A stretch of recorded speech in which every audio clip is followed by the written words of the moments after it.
Hi, everyone, and welcome to ABC's Anesthesia. And today we have Dr. James back on the podcast. Now, in this episode, look, James and I, we were discussing a couple of things over the week, which was the fact that I think most of the time people agree, especially if you're in the same anesthesia department and maybe you've done a very similar training program.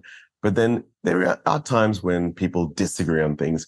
And I don't know, it's one of those things where I think we think that there should be the ability to have really good, robust discussion about any points of disagreement, and it should be something that's really welcome. So we're actually having a think about all the ways we might disagree on things, and a common theme came out of it, which was, the way we appreciate risk and how we manage risk, and all the different elements from day to day, from minute to minute, moment to moment in our practice that the actions we take to do this. So welcome, James. I thought we'd just riff on a few different themes. Anyway, how have you been this week? Yeah, great. Look, thanks for having me on the podcast. Really appreciate your time, and good chance to have a discussion. Yeah, absolutely. Hey, so one of the first things I remember, we were having this chat when we were just at dinner with a couple of mates, and we were kind of reflecting on our practice, and I said, I auscultate every chest after intubation because I think that's really, really important. And I definitely find that this is not something that's routine anymore. I feel like most people don't even have a stethoscope. There's always one on the back of the machine. And to me, it's one of those things where I'm like, oh, have I become that guy who's practiced for this many years? And now is this something that's just not done or not necessary? But I firmly believe that I am in the right, and I'll get every trainee to wear a stethoscope and auscultate the lungs for a number of reasons. So maybe I should just go through my reasons for it and just take a counter to it. So I feel like when you intubate the lungs, that's the first time you will hear and auscultate the lungs to see what intubated lungs sound like on auscultation.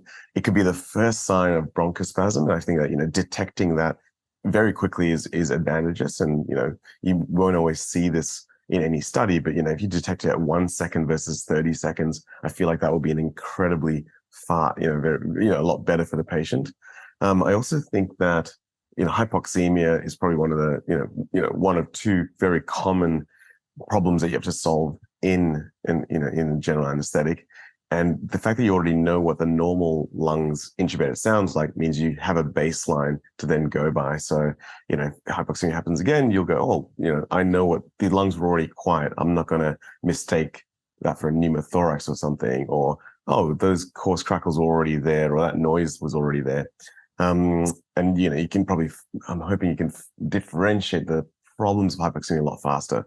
But yep, I know that's not what everyone does. People intubate the lungs, and everything seems to go fine. But I feel like we can do a little bit better potentially by doing so.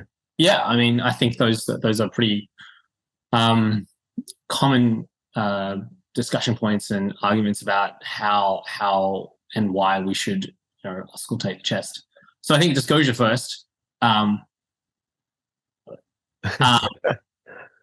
Disclosure first. I almost never listen to the chest.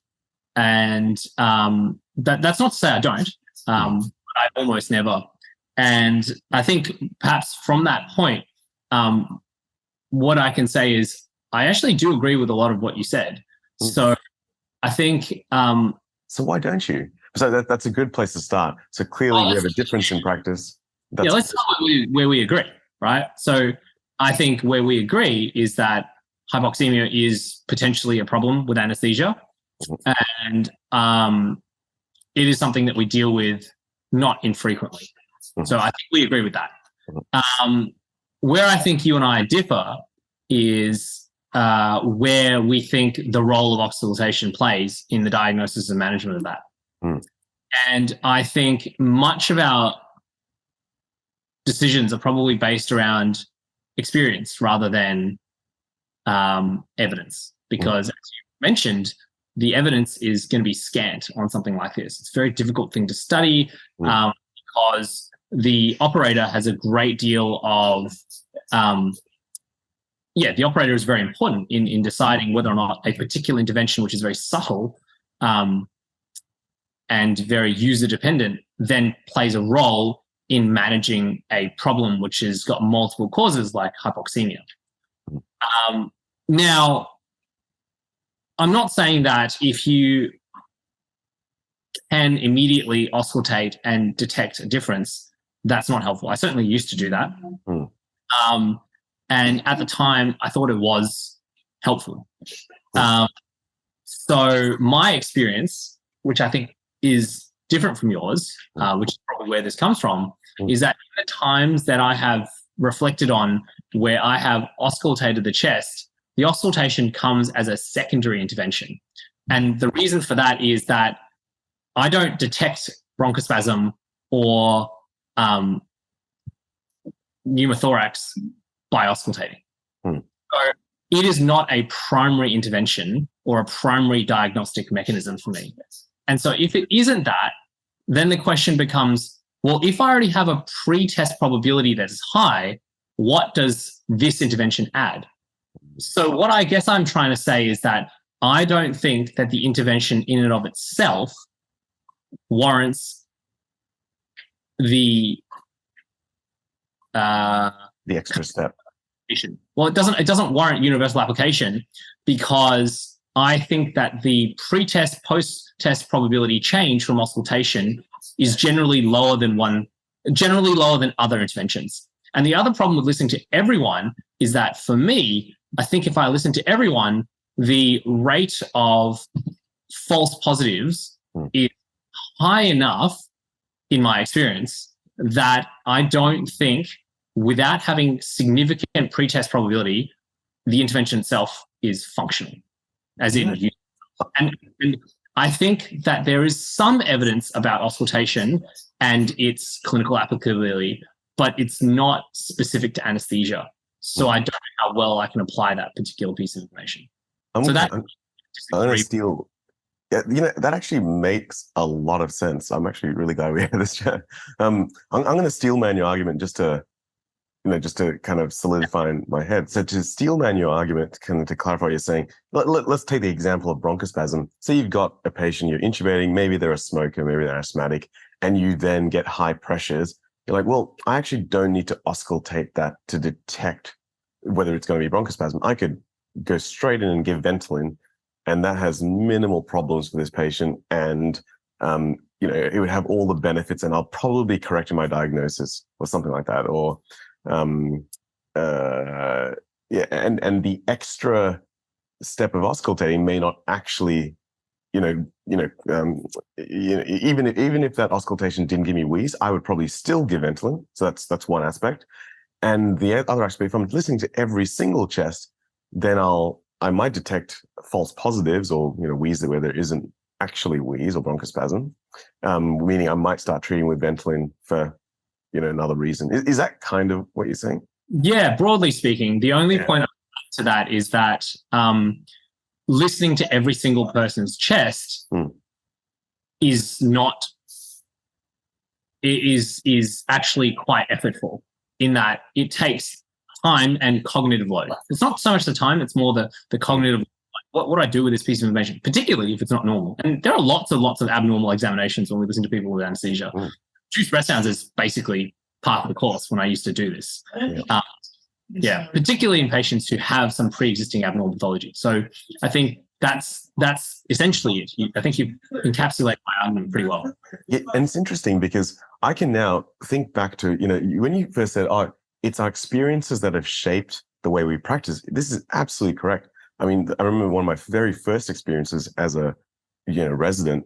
After hours, my fellow was there we had a severe bronchospasm, couldn't get the SATs above 79. And I thought that, now that I reflect on it, I thought we detected it late, or a little bit late. I think the management was fantastic, but it was so severe, and I've never seen anything like that. But that's a moment in time. And then I had another moment where one of my bosses, who's, very rigid in instructions, went, if you're not listening to the lungs, Lahiru, you're not doing a good job, or something along the lines of that. And so I can absolutely see how these two things have, absolutely, framed the way that I practice. Hey, but how about the other? I guess my counter to those points. I actually totally accept your points there. Like when we have an abnormal ECG, we always look for the pre-op ECG. So this is probably one of those examples where I'm like, okay, I need to hear the lungs intubated, because let's say you take the most complicated case where maybe they've got lung disease and they've got chest trauma and they've got some other heart failure thing and asthma. So you've got many potential differentials for this. Then I can kind of see what the normal state is, and then any hypoxemia from after that, I can now compare it as another point of evidence. So, and the time it takes me, I always say this, that once to my trainees, when you get good at this, you put the tube in. First ventilation is for fogging. Next one is to auscultate the stomach. Third and fourth are to auscultate each axilla. And then once you've done that, then the delay that happened with sidearm CO2 sampling, then you've confirmed that. So you've actually not wasted any time, though it is potentially cognitively kind of intensive. So I think those are my two extra things that I go in the most complex cases. I think I would care about this a lot more. Yeah. So let me see if I've understood you correctly. What you're saying is that, in difficult cases, particularly difficult cases, having that understanding of where the patient is prior to any problems happening allows you to add to your pretest probability. And the auscultation is definitely useful in that setting. Is that have I understood that correctly? Yeah, I will do it for all cases because it saves time. And in the most complex cases, I now have an extra data point, like an ECG comparison, like an echo comparison. Yeah. So in low risk cases, you do it because it's part of your care and it's not really going to add any extra time onto it. That's fair. But in high risk cases, what you're saying is it gives you an extra data point to assess the patient's overall pretest probability when something goes wrong. Is that correct? That's fair. So I actually think that's actually very sensible. And in fact, I would go so far as to say I probably should do that more. Yeah. So remember how I said I don't always, but I do sometimes? Yep. And in fact, I do. So if I think a patient has abnormal lungs that are likely to be problematic during my management of anesthesia, I will listen to their chest. So I actually do carry a stethoscope. I just don't use it very often. The number of patients we see in our practice that have significant lung problems that I'm then intervening on that are likely to cause problems, it's quite low. So an example of where I would do that would be like peds ENT, where kids come in with problems and you're like, are they okay? I think that's a really great scenario where listening to the chest adds to the whole picture of whether this is an evolving lower respiratory tract infection or an upper respiratory. So I think that's a perfect context in which we do that. So actually, I do agree on that front. For everyone, that's actually a really interesting point too. And I see where you're coming from with that, with is like, if you build this into your process, it then doesn't become as difficult to do it for the times that you do it. And I actually think that's quite important, particularly as a trainee. So as a trainee, part of what you're doing is getting the outcomes that you want. But also part of what you're doing is learning how to do things in a systematic process way.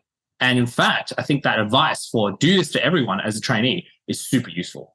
So perhaps what maybe my initial point of, well, I don't really do it, that loses the nuance of this particular conversation of, well, maybe as a trainee or someone who's not feeling confident with their kind of pretest probability assessments, it is really valuable to do that. We come around kind of full circle in a way that, the subtlety. So we practice differently, but I can totally agree. I think we both practice very similarly at the higher risk end of things, or the complex end of things. And then even where we differ, there's probably a lot of build up to that difference where you've already got the skills in auscultation. Yeah. And then no, that's good. And I just haven't continued it. So like I said, when I was a trainee, I definitely would auscultate everyone's chest. And I did it for a long time, even after I became a consultant.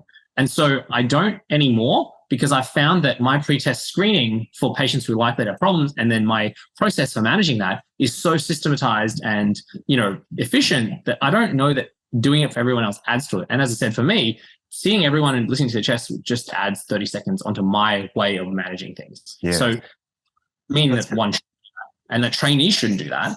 But I think that if you get to the point where you're thinking about it, then perhaps, it's worthwhile considering whether or not it is adding to your thing. And perhaps I think your way of, I'll keep doing it. If your process includes it, then that's good enough. I think that's perfectly fine. And certainly for my perspective, I think that's a great idea. Hey, so the next potential point of contention is, like when you put a drip in, sometimes it doesn't go in the first time. You try to push off, and then it doesn't quite work, and you might have an effort at trying salvages. I know that in pediatric veins, which are extremely kind of elastic and do heal very well, that's something I probably would do with a lot of caution. But in adults, I'm like, you know what? I just never salvage a drip. If I miss it on that first pass, I will try again and put pressure on it, try at a different site. And my thoughts on that is that the risk, in our world, in the anesthetic world, the risk of a drip being tissued and us not discovering that it's tissued, and the drugs that we give that need to act very rapidly to prevent bad things happening is so important that I just cannot accept that extra risk. So I will never accept a salvage drip. And it's always a question that I'll ask my trainees, hey, if it looked like it took a little bit longer for them to put a drip in, I go, hey, did you salvage that? Or even a ward drip, I'm not too confident about them, and they constantly have issues. Even just the other day, I had a ward drip, which the bung just wasn't put on properly, and I had propofol dripping down, and I was like, it was just one of those moments where our drip is so important, and the fact that it works is so important that if I don't do it, it's very hard for me to trust it. But what are your thoughts on that? Do we have much disagreement with salvaging drips? I think if I understood you correctly, what you're saying is that if the drip fails, it's a really big problem. Yeah. And it's just not worth it when putting in a drip is generally pretty easy. Absolutely. And maybe to extend that, I think salvaging drips in other contexts, like on the ward, salvage a drip, most of the time you're running fluids, maybe some antibiotics, maybe some pain relief. This in the tissue is very forgivable. It doesn't cause incredible harm, but our drugs cause incredible harm if it's tissue on multiple points, the actual tissue site, but also the fact that the medication isn't going into the patient in the right way. So I think perhaps where I disagree with you on that one is actually context. So actually two things. Context is important. It depends on what's happening. So if we were to narrow it down to elective patients having surgery where we've got a drip, then I do agree. There's no point trying to salvage basically any drips. Mm-hmm. I'm probably more permissive though, because I would say that for most patients, it's actually not that disastrous to lose an IV. And that probably plays a little bit into how I give my anesthetics. Mm-hmm. So the way I give my anesthetics is generally, and we can talk about this later, but is generally a volatile-based anesthetic as well, in addition to whatever intravenous agents that we're giving. So if I lose my drip, it's not the end of the world. I make very rare interventions on an IV generally throughout most cases. Rare, as in less than once an hour. And I'm monitoring almost everything very closely. Mm-hmm. And there are points of failure in anesthetic delivery, IV anesthetic delivery, that are not related to the drip itself. I do agree that the drips failing has been a common experience of mine, and also all around. And certainly every single anesthetic awareness that I have ever seen or heard of has related to some form of IV failure. I don't think I've ever seen one which is related to like volatile delivery failure. It's possible, and I know it exists. I've personally never seen that in the years that I've been doing. I agree. I've only heard one happen, and that was where someone forgot to turn on the volatile. Oh, that's true. No, so that has happened. I think in particularly in sort of induction phase. I think it is possible that you could do that. So yes, that is definitely a thing. But yeah, in my yep. Just to clarify then, and maybe I agree with most of that, but if you have a patient who's hypotensive, your intravenous intervention is incredibly important. So the vasopressor getting in, or and does it change what you're saying when your arms are tucked in to the side? But that's not your standard ASA1 elective patient. No. So in those patients, again, context is key here, right? So you work on what's your practice like, and what kind of patients are you delivering this to? Does a cesarean section need better IV access than an endoscopy? 100%. So would I be very, very careful with cesarean section where I'm giving a liter or two of fluid? Yeah, definitely. In fact, I almost always put a 16 gauge cannula in all my cesarean sections for that reason, because the unpredictability of those patients require you to have more interventions. But like for a general case, where I'm, like I said, making about one intervention per hour, that's not that different from an ICU, not that different from the ward, potentially. It's not that big a deal. So I would be okay with salvaging IVs in those patients, although I generally think that if you have a concern, just put a new one in. So context, I think, is really, really important. And where I differ is I think I'm much more contextual in how I approach that. So I don't really have yep, I always salvage drips, and no, I don't. And you've alluded to it as well. In pediatrics, I would almost always consider salvaging a drip. And I guess that touches into, do you transfix vessels? And that's a pretty recognized technique of using IVs and intra-arterial lines, particularly transfixion. So I think, I think transfixion for arterial lines certainly works. Absolutely. But it makes it more likely that your arterial line will fail. So, should you accept a transfixed arterial line? Most people probably would say yes if it was working okay, because you've got 2 radial arteries. So it's the same. So if you don't have very good IV access, if it's a renal patient who you really just want to use for a short period of time, yeah, I think that's fine. But yeah, so I think I broadly agree with your idea that yes, it probably isn't worth it when your risk of failing is high. But if your risk of failing is not that high, then I think it's okay. And the other thing is, perhaps where I disagree with you, is I don't think the risk of failing is as high as what you might be stating all the time. So I think that for most ASA1 patients, we're giving sort of a standard anesthetic to, and that's the majority of our patients, then it's not that high. Mm-hmm. And even if you extravasate a decent volume of whatever drug, usually it's pretty benign. I mean, there's a good amount of academic literature on this, again, not randomized in any way, but observational studies that suggest that extravasation of anesthetic agents is mostly pretty benign. So even if you extravasate norepinephrine or noradrenaline, it's not that bad. You just watch it. Probably the biggest problem is things like dextrose and volume and highly osmotic things. But we give those things so rarely that I think if you were giving those things, then yeah, definitely. So again, it's a bit more of a subtle decision. And again, this comes from, our pool of experience of like, what does the overall picture look like before we make a decision? And personally, I like to take that approach as, what is the overall picture if this drip were to fail? And I guess, in some ways that's a bit more of a subtle decision for me. So in most times where my overall risk, I think, of drips failing is pretty low, I don't really worry too much about it. But if, for example, it's a sick patient getting a big operation where I'm doing lots of fluids, giving really potent vasoactive agents or potentially, osmotic fluids, then yeah, I would consider whether or not I would even touch that drip, particularly if it's a drip that I haven't put in. Like you said, it's like a emergency case. But often in those cases, I find that you don't have cognitive loading. You're so cognitively overloaded anyway that it's very hard to be like, oh, what am I going to do with the drip? So I think if you have the time and you have the thought and the space and you think it is high risk, then that's a great time to be like, nope, not accepting it. Okay, I can definitely see where we deviate on that. Even the ASA1 patient, I'm thinking,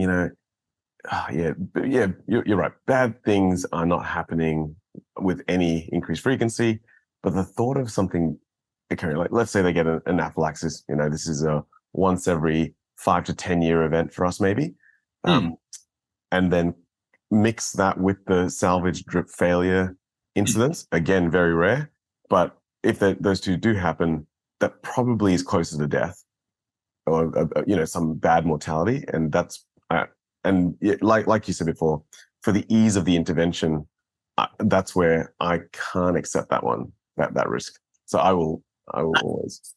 A separate and more interesting discussion, I think. So you're saying that the potential for a rare but serious complication to occur without an IV, with an IV that's not functional, is really bad, and it can potentially cause problems. I would say I would agree with that. Mostly agree with that. I think that's pretty sensible. The problem happens when you then apply this same intervention to patients that are low risk, because an IV, even though it's low risk, is not zero risk. And the problem is very low risk multiplied over thousands of patients becomes very quantitatively high. Yeah. I think that's actually quite an unreasonable thing to subject everyone to for that 1,000 risk of anaphylaxis to antibiotics or whatever. And then the problem is that then you got a second thing, which is like, oh, then I don't have an IV in that patient. Yeah. So like, actually, just to that's how many patients are you harming to save that one patient in maybe 10,000, 100,000 that has an anaphylaxis with an unfunctional IV. That's such a good point, right? So imagine the case where someone who's an ASA1 gets anaphylaxis and someone salvaged a drip, put it in, it was working fine, and then anaphylaxis happens, and now the drip fails when you really need it, and patient has a bad outcome. From the chain of events, it would feel very much like it was the anesthetist's fault there. In the environment where you could assign some level of responsibility, that would feel like the anesthetist's responsibility that ended. Whereas to not salvage a drip, and which might mean, say drip +1 every now and again, multiply that over thousands of cases, and maybe the drip has an incidence of whatever, thing, some nerve damage, an infection post-op, whatever, that feels, maybe nerve damage feels very much directly like the anesthetist's problem or the anesthetist's fault. But for an infection later on, that feels a lot less like it. But, I can see where my brain's going to these two scenarios. Yeah, well, I guess what you're trying to say is that you feel like you're more responsible when it seems like the complication happens in your care. But that's not holistic, is it? Well, yeah. So my perspective is that it doesn't matter when the complication happens. If I was part of that intervention, then it is my responsibility. Whether I know about it or not, like directly, doesn't change the fact that it's my responsibility. But I think that's different. Like, people have different views of whether or not complications that occur outside of your window of care are your responsibility. And I just think that personally, if I've intervened, it doesn't actually matter when the complications happens. It's still my responsibility. Now, I may not be the one dealing with it. I may not be the one responsible for caring for that patient. For example, if I have a neuroaxial complication 6 months down the track and the neurosurgeon has to go, do whatever, which has happened to me before, like, that's still my responsibility. And so, yeah, I kind of think that way about IVs as well, which again is a fairly, I think, maybe a bit more of an extreme example of like, well, we do thousands of IVs over the course of a year. How many of those are we going to take responsibility for? Well, I think some responsibility. I take some responsibility for some of those. So I try not to intervene where I can. But I can see how people will be like, well, it's not my problem. Many other things could happen. And I take that same approach to if it was anaphylaxis. And one of the many things that happen if a patient has a really bad outcome due to anaphylaxis or some rare complication of anesthesia, that if it's the IV that's tissued, well, yes, that is my portion of responsibility for that. But there's also all these other things that have gone wrong for this patient to then suffer a bad outcome. So I kind of feel like if that does happen, I will have some responsibility for that part. But there's also all this other stuff that happens. So I think that's where I do. No, I think that was a good discussion about that. I want to move on to one of your anesthetics I had a look at. And again, this anesthetic was, quite different to my standard anesthetic. I think it was a laparoscopic gynae operation. I think you ran, propofol, propofol rather, and volatile, as well as magnesium, lignocaine, ketamine, and some level of fentanyl, some amount of fentanyl. And I think this goes towards your, I guess, principles of opioid reduction in as best as you can for patients. And I wanted to ask you about that. What's tell me about how that came about, why you think opioids are so dangerous, and your method of doing all these extra multimodal techniques to try and minimize that, how you perceive it's worthwhile. Yeah, I think it's a really nice flow on discussion. Actually, it is about what I think I take responsibility for. And you're right, it is a particularly, the anesthetic is very different from most people because I take a particular view that the dispensing of opioids in the perioperative period is my responsibility. And therefore, it's not just my responsibility over one patient, it's my responsibility over the community. Because like one of the largest sources of opioids in the community is around surgery. So if I'm careful and thoughtful about how I prescribe opioids, then perhaps there'll be flow-on effects for the community that are positive. And I think there's lots and lots of evidence now internationally about opioids being very dangerous in the community. And this is not in anesthesia. This is in the sort of post-operative and generally chronic pain settings. But we know that all anesthesia has basically any surgery has a chance of persistent post-operative pain, which essentially is just a spectrum of chronic pain. And, I guess in some ways I have this sort of belief that we live in a kind of, nocogenic kind of environment where people are particularly sensitized to painful stimuli. So, and that's sort of a separate discussion. But essentially, I worry that if I'm not the one gatekeeping opioid prescription in the perioperative setting, who am I leaving to do that? Who is that? That's going to be our surgical colleagues who have a different set of incentives potentially to us. And also, and I'm not talking about monetary, I'm just talking about how they look after patients. But also much less experience in pharmacological knowledge and use of these opioids, and they certainly don't have the sort of acute understanding of how these drugs work. That's not to say all surgeons, but they just don't get trained in the same way. So because of that, their advantage is that they know. I suspect that they know better than us the opioid or the pain levels post-op that we don't see. But yeah. Yes, but in Australia at least, they're incentivized in giving more. That's the problem. As in, so to stop the patient having to come back and the difficulty of getting a new prescription, and any patient in pain is bad, therefore they'll get a bad reputation as a surgeon, maybe. So they don't see the long-term sequelae. Surgeons tend to follow patients for 6 months for benign problems, right? Which, like, for example, a great example is the caesarean. Like, a gynecologist is not seeing a patient 6 months later if they've got pain. They've discharged the patient. So this is my thing. It's like surgeons have a set of incentives to make sure the patients are well, but their sort of responsibility for the patient, in Australia at least, tends to end at a certain time. And then they kind of go to your local doctor and sort that out. And the problem is that our colleagues in the sort of, GP practice, they're not as well equipped to deal with this. And so any small thing that we can do globally to try and reduce the burden of opioids to the community, and particularly, I mean, in the outpatient setting, I think that's beneficial. Do you then, once you chart the post-op meds on the EMR, do you put a note for the resident to, this is what they should go home on, or, how do you interact? That's a really interesting question. I would like to, but we don't have a system in place to do that. I would really prefer that we have a system in place where the residents are, basically given a strict instruction. So in private, I do.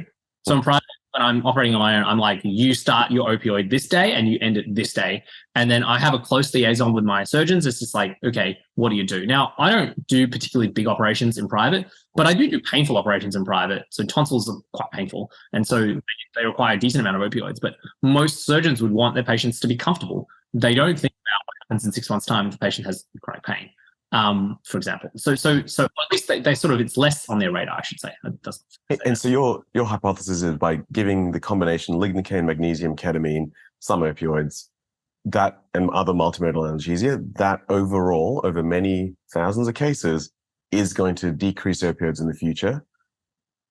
Yeah, I think so. And I think we don't have great evidence on that because it's hard to follow patients for that period of time. There is some evidence though, and perhaps a lot of it comes from sort of opioid prescribing habits in areas where they've changed their opioid prescribing and their opioid prescribing regimens. And so I think Michigan's a state in the US which has done some of that work, and they've reduced some of their opioid dependency and their sort of post-operative pain with some of that work. It's not great data because it's, these are long-term sort of things.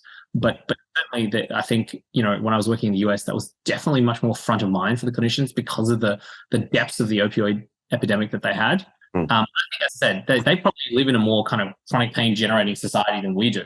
But that doesn't mean we don't have a responsibility. And I think I take that more as this is our responsibility, and therefore I'm going to do everything I can to manage that. Now, the benefit's probably going to be smaller in a place like Australia where we work, but certainly in amongst our, population, in the western suburbs of Melbourne, I think there's benefit there. If I was working, say, in like, I don't know, a different place where maybe chronic pain is not so difficult, maybe it would be different. But I think the risks of what I do are pretty low. And I think the anesthetic that I run are pretty low risk overall for the potential opioid reduction over the population. And so just to clarify, so your lignocaine formula would be something like 1 milligram per kilogram at the start, and then 1 milligram per kilogram per hour.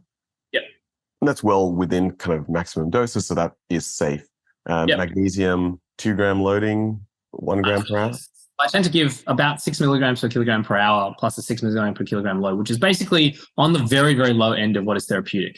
So there's different doses of magnesium, but that's a very, very low dose of magnesium. So 6 milligrams per kilogram per hour for this. Okay, good. And again, that's that you don't try to increase that. So and ketamine roughly 0.2 milligrams. Say it again. 0.2 milligrams per kilogram per hour. No bolus? I usually give them 0.2 milligram bolus. Okay, good. And then any extra signs of the patient's in pain, you top up with fentanyl. Yeah. So what I try and do is I try and use the sort of analgesic ladder strategy, which is like I want to have their baseline analgesia covered. And I think with that mix of medications, you cover most people's baseline analgesia for the perioperative period. You might miss the bit at the end, but the multimodal strategy and the sort of doses and the synergism basically give most people plenty of analgesia. And there are patients who wake up in fact, most patients wake up and like, I have a bit of pain.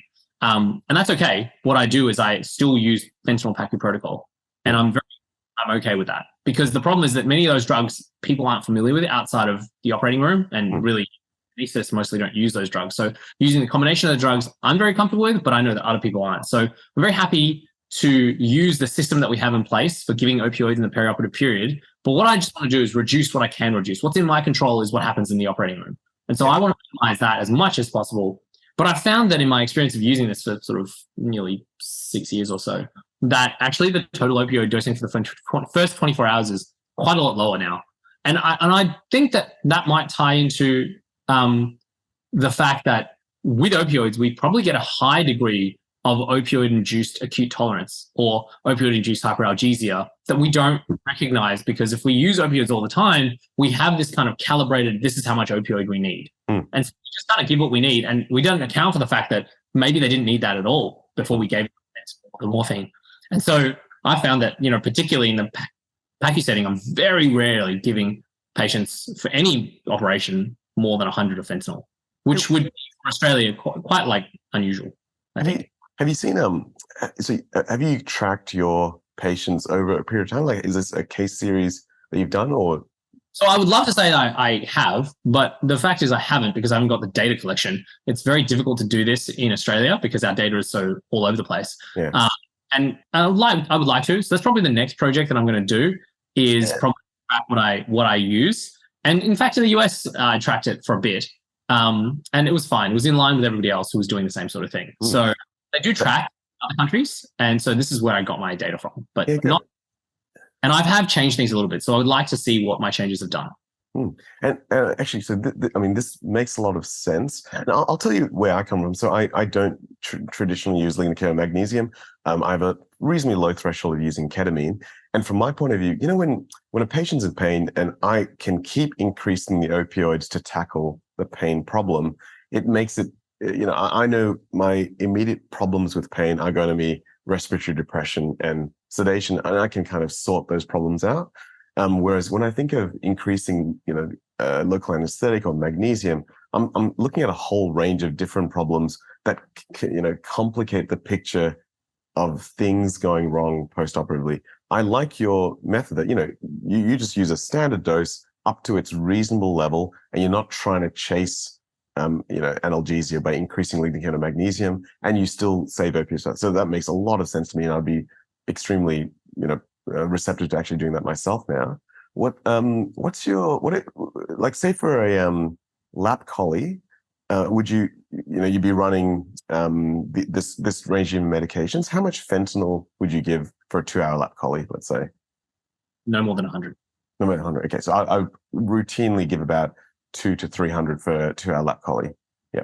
I presume you'd give some, paracetamol and all the other usual stuff. Yeah. I don't bother with that anymore, because I think the reduction of those drugs of your total opioid dosing is insignificant compared to all the other things that I'm using. I think if the patient was at high risk of postoperative pain, I would give them, but in general, I don't think the reduction. So you don't give anti-inflammatories like paracoxib, no? I give it to them orally. If they're having oral intake, they can have it immediately post-op. Okay, so they'll get it. Yeah. They will get. I write it up for them in the post-op setting, but I don't give it in theatre anymore. Okay, and what is the which cases don't you? So don't you do this mixture of lignocane, magnesium, ketamine? Is it the hysteroscopy, smaller stuff, or do you just give this for everybody?